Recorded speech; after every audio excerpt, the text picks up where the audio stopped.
What up, y'all? Back wanted to talk about the narcissist. Do they regret leaving your ass?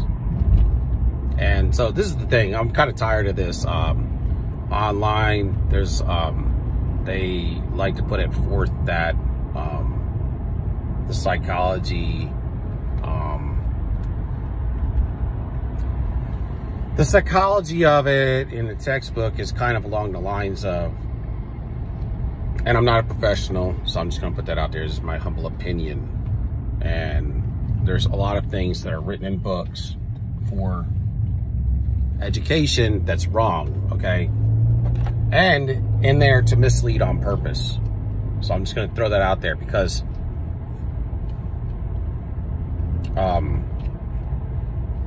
flying 67,000 miles an hour is one of them, and nothing ever hits the earth. That's bullshit, okay? So I'm just going to go ahead and tell you. And I know that's a big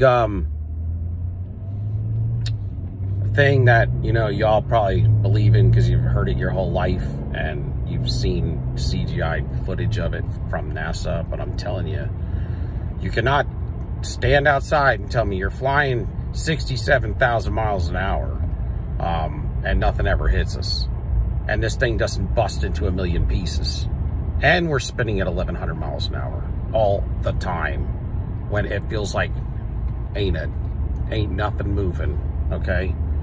A lot of times a flag ain't blowing, okay? But let's get back to the topic. I was just trying to prove to you that, well, I mean, that's probably not proof to you still. A lot of people will still, I mean, there's a lot of things in textbooks that are wrong. And when it comes to the narcissist, yes, maybe they do objectify you. Yes, they look at you like a whatever. They like to say a refrigerator or something.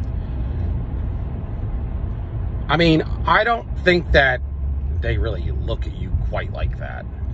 I think that you look like they do, you know, so let's start there. You look like they do. You know, they look like you look like them. Now, we do know there's something in there that ain't human, so that's fine if they want to, you know. But at the end of the day,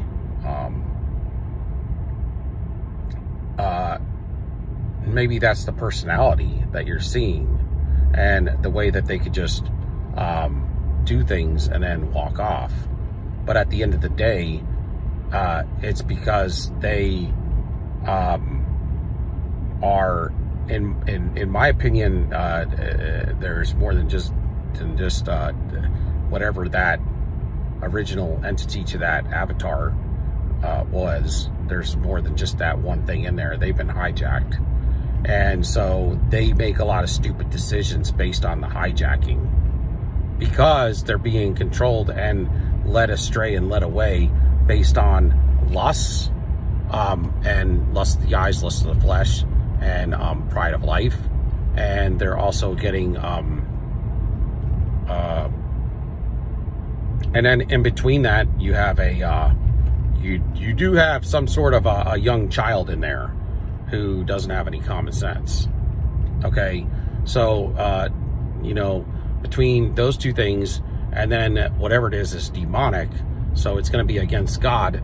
So anything against God is going to be from the form of senselessness, because it's, you know, it's just like it says in the word. It would say that in the last days that, or there'll be a time coming, I think it's in Ezekiel or something like that, it'll say, or Isaiah, I think it's in Isaiah, but it'll say like there is a time coming toward the end of times where good will be called evil and evil will be called good, okay? And so I don't have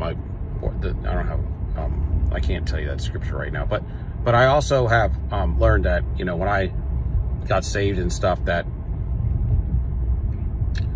when I got saved and stuff, that I had realized that before I had gotten saved, I didn't, you know, have I was still young, but I felt like that through reading the word and stuff. And you got to understand, growing up in the construct of the family I grew up in, it was narc related, and it was what do you call it? I didn't get taught anything from, my parents, really. I mean, my father taught me how to, build some things, but we went to church a whole lot, but I didn't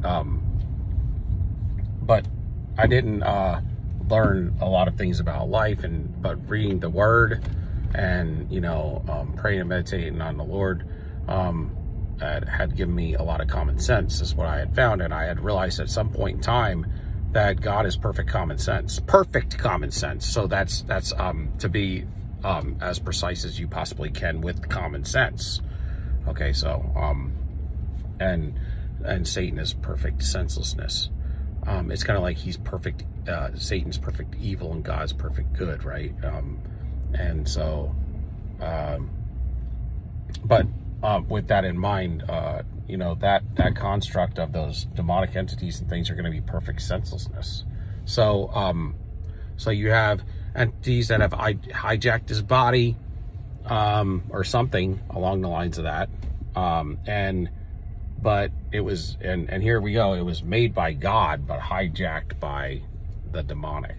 So you kind of have like something, I mean, the flesh is evil anyway, but it's still like has some goodness in it, in its construct, right? Because originally God made it in its perfection, or at least our great-grandfather, Adam. And anyway, and so,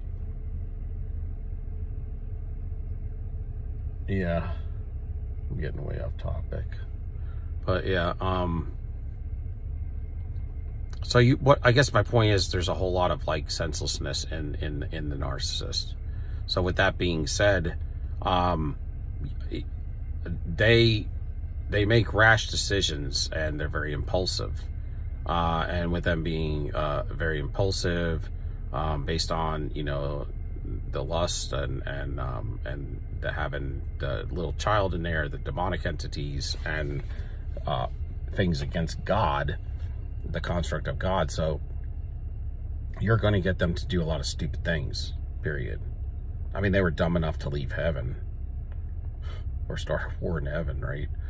That was dumb. But anyway, with that being said, so they're going to make dumb decisions, and they do, and they make dumb decisions a lot. And yeah, they don't love you, but they do regret what they do. They regret what they do when they go through situations where they're down and out, or they realize things. They realize that they made a dumbass decision, and they can't get you back, and they have regret over that. And they have regret over that because they had like some fling that they thought was going to be their primary source of supply, and it ended up being a one-nighter. Or, but, a lot of times if you think about, how the lust would work, because if we have the ability to walk in narcissistic traits, then we have the ability to see how this whole thing works. I mean, we don't walk as a pathological narcissist, but we have the ability. That's the thing. Humanity is very ingenuitive. We can do a lot of things that, computers can't. And so you got to put the realm of these narcissists in the realm of, something along the lines of not what, God created. They don't have to live by the rules that we live by, right? And I've went over this before, like, are they fallen angels? Are they demonic entities? Whatever they are, they don't have to live by the laws of the land. Humanity does, but, I mean, because my point was they can cheat on you a lot of times and you'll never catch them. You can get into a verbal argument with them and you'll never get to the end of it. You just can't fight like that. But, humanity can't fight like that, but they can. And that's to say that they are, it's kind of like this. The angelic hosts, they have certain rules, okay? They abide by the Almighty's rules, but fallen angels, they don't abide by the same set of rules. I mean, so like the construct of regular angels that are in heaven and high places. Whenever they would come to man in the Bible, they would come to him as men. But so that's how you would see them today. If it was an angelic host, a holy angel, they would come to you as a man. But if it was a fallen angel, they can come to you as anything, a man or a woman or a child or whatever. But if you get it anything outside of a man, it's not a holy angel. So like if you saw Mary or something, it would have to be a fallen angel, because we have to follow the construct of the word. The word is our go-to for our mapping, our you know, that's our key, that's our guide.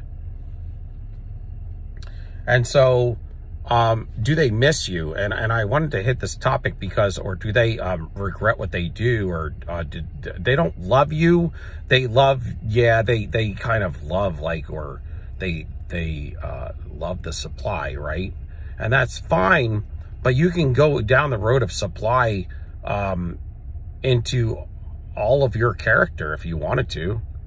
So if they miss everything about your character, they're missing you. So when you're gone, they missed your supply, right? So are they missing, they're missing your supply as in, they miss your sweet spirit. They miss your faith, hope, and your love that is around them. They miss that you have the ability to reach the Almighty, okay? You're the plug to the Almighty. They can't reach the Almighty, but, you know, they like that love. They like that the ability for you to hold them, tenderness, you know, and really give them truth. Like, as far as like you ain't like you really cared when you were with them, is my point.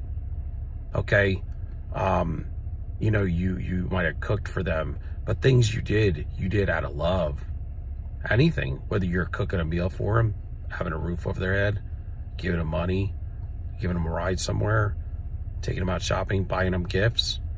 A lot of the, I would speculate that a lot of the people that narcissists typically around, they're not, outside of grade A suppliers, are going to be like people of the street, people of the night, the hood, you know, the hoods, of all races, colors, and creeds. Just the hoods, man. I mean, like, when you run at a low vibration, you hang out with low vibration. You don't feel comfortable around certain types of elevated vibrations, but still yet you yearn for it or need it sometimes. I mean, because it's not like when you're high vibration, you yearn for the evil vibration, but when you are down low, you do yearn for the ability to be higher, because it's good. So we are the salt of the earth.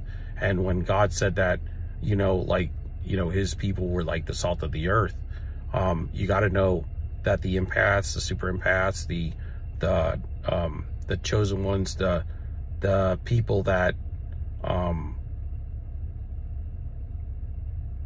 that are, you know, called by his name, you know, and aren't afraid to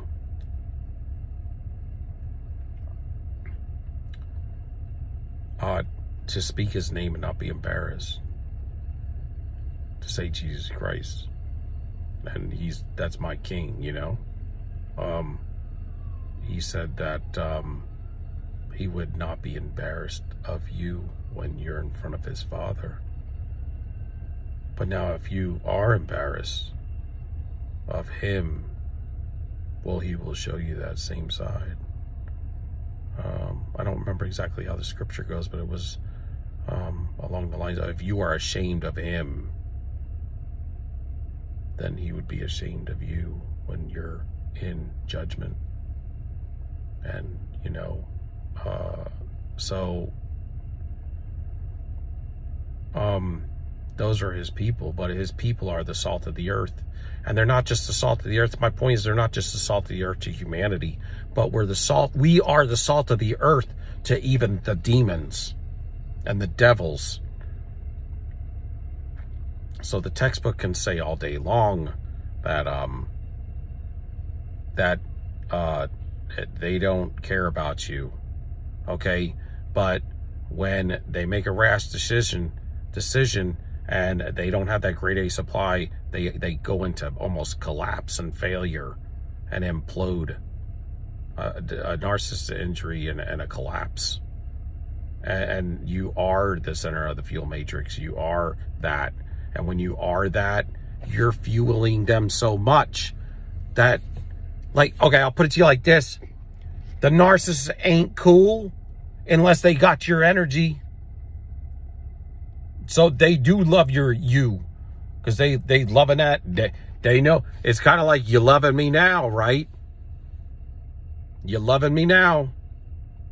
It's like when you was rich and you got all that money taken away, man, and you was getting it from your rich daddy or something, you know, and he quit giving you money, and now you in the gutter, right?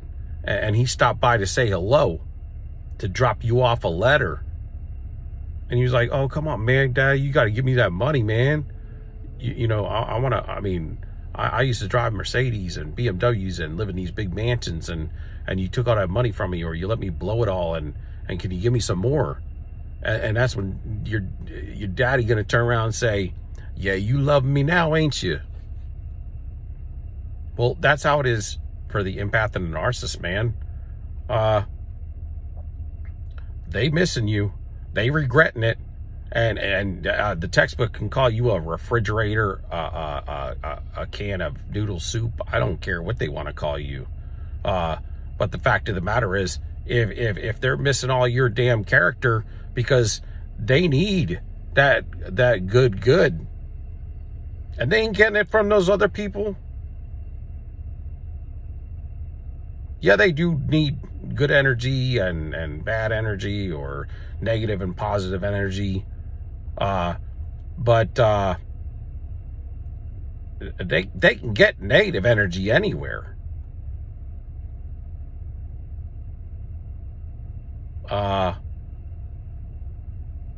You know what I've learned? That people at the grocery store can never park, man. They cannot drive, man. Not in a damn parking lot. But anyway, let me just say this. They need that love. That's the stuff that's hard for them to find. The true love. The true love, true nurturing, the one that helps them get through some of their finances and helps them get through some of their stupid mistakes, because they're not smart. They have no common sense. But you help them through a lot of that stuff. So yeah, I mean, to some degree, those textbooks are this is the thing, man. They're trying to make you insignificant, because anything in this world system are going to make God's chosen people insignificant, and God too. And they're going to make Satan out to be as if he doesn't exist at all. But I'll tell you right now, in the Bible there was technology, and they just don't talk about it, okay? And I will say this: the earth says, or God says in his word, the earth is flat. It is a circle of the earth, and it's not a circle as a ball. It's a circle like a pancake or a pizza circle. And you could tell that by looking those words up in Hebrew. And it says it is sitting on pillars and it is fixed. So do you want to believe NASA or do you want to believe God? And he also said there's a firmament above us, and there's water above the firmament, and it is some sort of a glass molten dome. And that's why above that glass dome there's water, and that's why the sky is blue. And there's 1,000 things wrong with NASA and space, and there's 1,000 things right with the model of God, the geocentric model versus the heliocentric model. We are not flying, spinning in space. We're actually locked in the firmament. It's a firmament, rakia, it's called in Hebrew. And it didn't, no water canopy came down during Noah's Ark, okay? It says God opened the windows to heaven and poured in more water. The windows to heaven are windows to the dome. And the water above came in. And you can't flood a globe. We're in a snow globe, and that's why they make those things. Because you're in the Matrix, I'm in the Matrix, and you're deep in it. You're so deep in it these days that you think when you see a snow globe that it's just a funny little neat toy for a child. But it's not. It's them mocking you. And I think that that dome is in here because it's got the fallen hosts that are ruling over us locked in here with us. But anyway, I was going to get on, does the narcissist miss you and or regret what they did? And yes, of course they do. They don't right away, but they will eventually, and they're not going to, they're so damn prideful. It's going to take them a long time to get at you, and if you don't hoover yourself, and they're going to get at you, and they're going to do some sort of plea agreement with you to get you to come back. I promise you. But they do take a long time sometimes, and they do go through a lot of agony before they do it. And usually we're the ones that hoover ourselves. And I don't want you to get hoovered, but I did want to straighten the fact of the matter is do they miss you or regret what they did, or do we? Yes, and we don't look like a damn refrigerator to them. They just want, again, they want you to look insignificant. But we're chosen, all right? So, peace out, stand tall, soldier up. Give me a like, a subscription. This is another weird one. And have a blessed day. Peace.